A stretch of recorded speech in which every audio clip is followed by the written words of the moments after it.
buenos días. Vamos a dar inicio con la materia de estructuras socioeconómicas y dándole continuidad a los modos de producción a través de lo que es la historia. Vamos a continuar con el modo de producción esclavista. Este básicamente se caracterizó por el nivel de desarrollo preindustrial.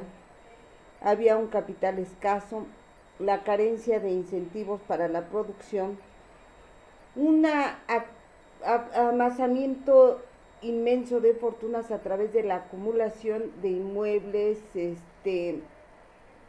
otro tipo de lujos y la propiedad de esclavos, técnicas rudimentarias. En este modo de producción, las fuerzas productivas son la tierra y el trabajo. Las fuerzas de trabajo son los esclavos, quienes no contaban con ningún tipo de retribución. Es un momento muy dramático dentro de lo que es la historia. En este modo de producción se sostiene a través de otras personas. Es el primer modo de producción que se basa en la explotación del hombre por el hombre, y este surge por la descomposición del régimen de comunidad primitiva. Alcanzó su máximo desarrollo en Grecia antigua y en lo que se conoce en la historia como lo que es Roma clásica. Las relaciones de producción se basaban en lo que era la propiedad de los dueños de esclavos, a los que consideraban únicamente como instrumentos parlantes, sin derechos y a una explotación cruel.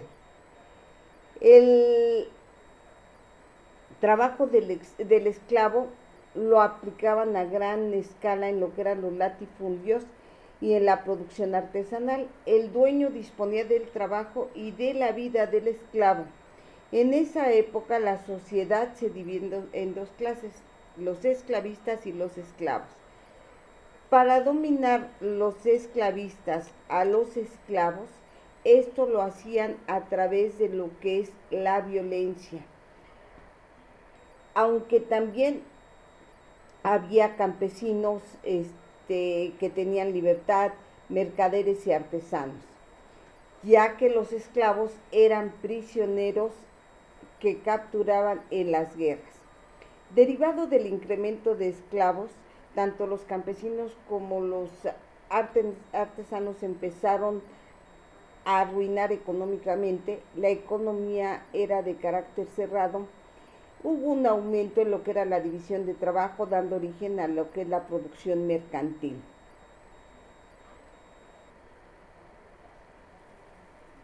Debido al número importante de esclavos, los esclavistas no realizaban los trabajos físicos en la producción y empezaban a considerar que dicha ocupación era indigna de un hombre libre, pudiendo dedicarse a actividades políticas, a las ciencias y a las artes, donde hubo un importante florecimiento.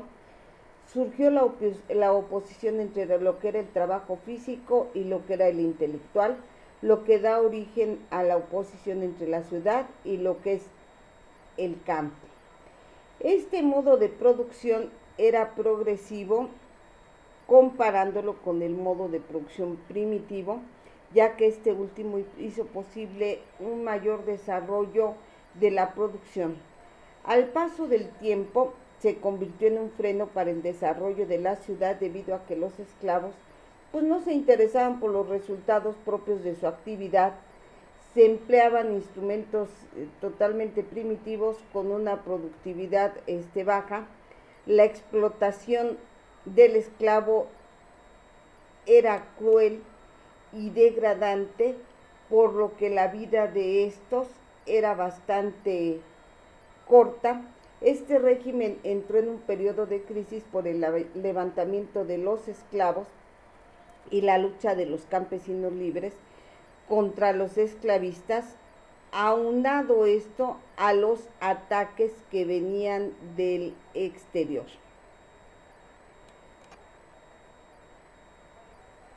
Posterior a esto tenemos lo que es el modo de producción en la época feudal, donde también vamos aquí a ver dos figuras, y esta se da a partir de lo que es el año 1000.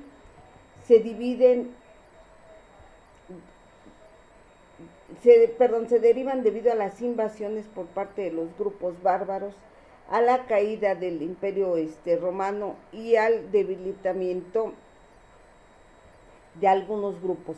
Frenaron las actividades, se deben frenar lo que son las actividades económicas, y a partir de ese momento se extienden técnicas modernas en el ámbito de lo que es la agricultura, por lo que las anteriores quedaron reducidas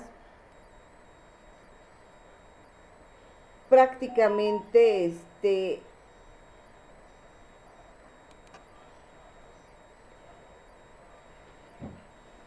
a lo que a las extensiones territoriales. A partir de esto se empieza a dar lo que es un proceso lento,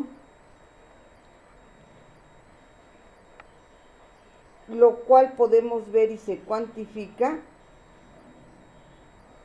a partir de lo que es el siglo XII, con la mejora de las comunicaciones y los intercambios que empieza a haber. En los avances tecnológicos se encuentra el uso de los molinos de agua, el cual era utilizado a través de lo que es una fuerza motriz, tanto lo que es en Europa Central como en la Europa occidental. Entre ellos destaca lo que es Normandía, en tanto que en la península ibérica y Francia se van utilizando lo que son las acequias para el río, que es estar haciendo los canales. De esa forma se ve aumentada lo que es la productividad agrícola y la mano de obra que podía especializarse. Hubo una mejora en los métodos de anclaje de animales en los caballos y en los bueyes, con la introducción de las colleras rígidas y el yugo sobre los cuernos. Aumenta la cría del ganado, por lo que el desplazamiento era mayor, así como la cría de caballos de combate, lo que viene definitivamente a ser un cambio en lo que son la forma de las guerras. El uso del arado y la azada, que eran de maderas, se ven sustituidos por lo que es el hierro, entre otros metales, que les resultó de mayor utilidad en las tierras turbosas y con mucha humedad, en donde antes les era muy difícil trabajar, ya que el arado penetraba mejor al área de la tierra con mayor facilidad, y esto les permitía cosechas en espacios en donde antes eran lugares baldíos. Además empezaron a utilizar un barbecho diferente, lo que les ayudó a la rotación de suelos de 3 años mediante la quema de lo que era el rastrojo, abandonando el cultivo itinerante. Se dio la canalización de lo que es el agua, lo que facilitó el riego en algunas zonas, como ejemplo en Lombardía. Lo anterior los llevó al aumento de producción y por las innovaciones tecnológicas de esa época, donde se da una reducción en la prestación personal de los siervos a los señores feudales en lo relativo a lo que son las horas de trabajo. Hubo una sustitución por el pago en cuantía económica o en especie. Se da una reducción en las tierras de los señores feudales y se van extendiendo las que son de arrendamiento, por lo que los siervos disponen de más tiempo para poder ir incrementando sus ingresos y sus rentas, ganando de esta manera independencia. En algunos lugares se van convocando a los siervos a trabajar para los señores feudales en los periodos de laboreo, con gran necesidad de mano de obra, como lo que es la siega, es decir, el cultivo. Se da un cambio importante. El señor feudal pasa de recibir trabajo gratuito por las retribuciones en especie, que podían ser el oro, la plata, lo que los lleva a una mayor acuñación de monedas, y algo muy importante, lo que es la fluidez del comercio. Los señores feudales amasaron grandes fortunas que ostentaban y que habían sido traídas de lo que es el Medio Oriente a través de lo que conocemos como la ruta de la seda. El alto clero empezó a disponer de recursos con los que iba construyendo iglesias, catedrales, palacios episcopales. En este punto podemos decir que el aumento de tierras básicamente nos llevaban a lo que era la eliminación de los bosques, hubo cambio en los paisajes, en las costumbres, hubo una contracción dispersa de casas campesinas, hubo terrenos y el arado se hacía lejos de lo que eran las aldeas. Además, se empezó a dar lo que era el drenaje en lo que eran las tierras para empezar a trabajar. Asimismo, dentro de esta etapa, se puede decir que hubo una mejora agrícola, por lo que se empiezan a producir migraciones a Europa Central, lo que se ve reflejado con el crecimiento poblacional. Y de acuerdo con los datos estadísticos, la población de Inglaterra se duplicó en 150 años y también se ve que se triplicó hacia lo que es fines de la Edad Media. Los excedentes de la producción que había facilitaron el comercio. Las actividades comerciales permitieron que surgiera lo que es la burguesía. En este modo de producción, las clases sociales se polarizaron entre lo que era el señor feudal y los trabajadores agrícolas a su servicio, por lo que conocemos como siervos. Que tengan excelente día, chicos.